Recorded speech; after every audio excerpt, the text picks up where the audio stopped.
We're in Gatlinburg, Tennessee at Ole Smoky Moonshine Distillery. And Joe, you've been so kind to invite us in this week. We've had a lot of fun. We've had a good time. Yes. We've really got to see, one of the things I really appreciate about this brand is everything we've experienced with you all is really who you all are. Story is a real story. Yeah, when we started the brand, we wanted it to be real. We didn't want to cut any corners in that regard. So everything from the jar to label, the product that's inside, all of the ingredients, we wanted to be the real thing, and it comes through, I think, not only in the product but also in the experience surrounding the brand.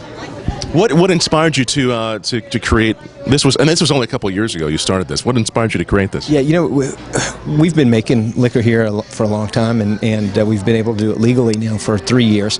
And so it really wasn't a great inspiration. It's just I was raised here, and this is part of my culture, part of my family's history, and so it didn't take much deliberation. Once the law was changed and we could start doing it legally, it was just jump right in and get going. Just about 3 years ago this month, correct, that you started? Yeah, it was actually June of 2010, so we're celebrating our third anniversary. Third anniversary, and you all, in a record time, within 6 months, you got the license to make this happen.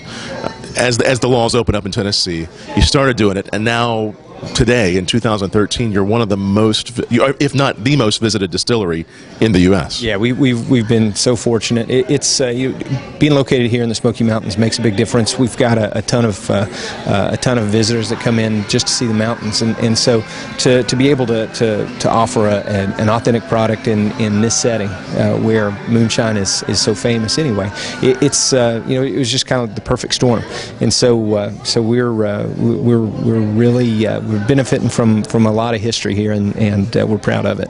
Who are moonshine drinkers? The people that come in and buy it, the people that are buying on the store shelves. Who are these people? What types of consumers are they? It's interesting to see how wide-ranging the demographic really is.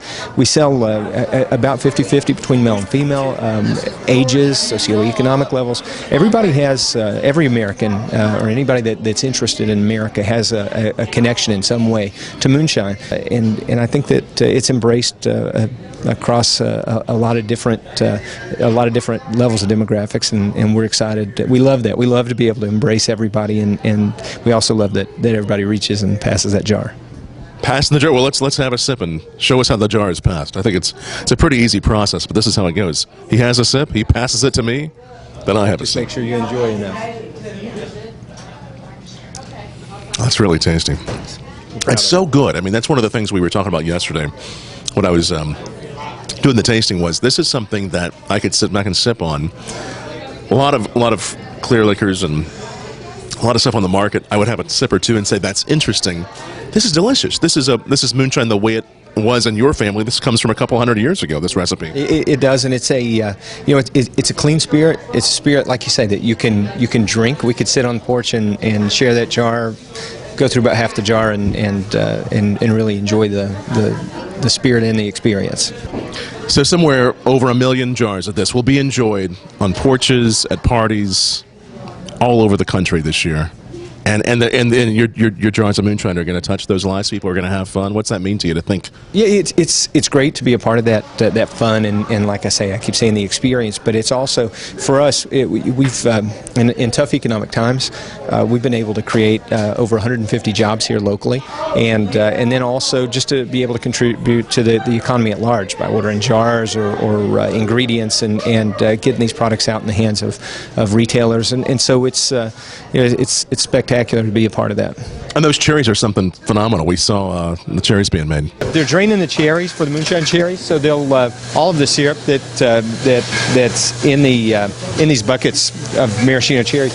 We drain that before we soak it, so that the cherries are actually able to soak up the white lightning. So what they're doing is they're draining the cherries, and then they're going to soak them in the white lightning and make the what do you call moonshine cherries? Moonshine cherries. Yeah. This is where it happens. Listen, how many how many buckets, pounds? How many go in here? It's each one of the buckets is 50 pounds, so you get 50 pounds of cherries and juice, and the juice is going to be a substantial part of that. Are we getting some juices on us? Too, yeah. We're just going to marinate ourselves in the moonshine and cherries in a moment here.